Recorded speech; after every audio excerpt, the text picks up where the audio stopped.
this is James Smith. We're here with another 2-minute devotion. We're looking in the book of John. We're going to be looking today at John chapter 1, verses 29 through 34. Here in this setting, John is out in the wilderness. He's baptizing, and he's finally baptized the Messiah. And in this passage, Jesus is walking towards him, and John yells out, "Behold the Lamb of God who comes to take away the sins of the world." John goes on to elaborate about his rank being lesser than Christ's rank. And he also tells about how God showed him the sign and how he would recognize the Messiah, that the Spirit, the dove, would descend upon him and sat upon him. John ends this passage by saying, "I have seen and bore witness that he is the Son of God." This is significant for us as we walk out ministry and as we walk out life. God has called us into ministry, and the mark of this calling and the mark of our ministry and the work that we're doing is that every now and then Christ will walk towards us. He will visit us.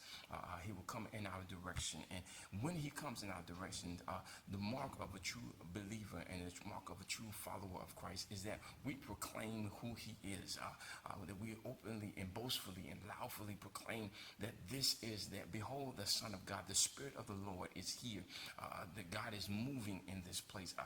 We're not ashamed of it, but we boldly proclaim it. Not only do we proclaim it, but we know that the works that we're doing are of God, because God has given us clear instructions on how we are to recognize the movement of the Spirit.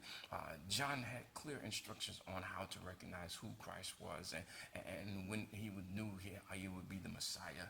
And the last mark of a believer is that you're not ashamed to tell others.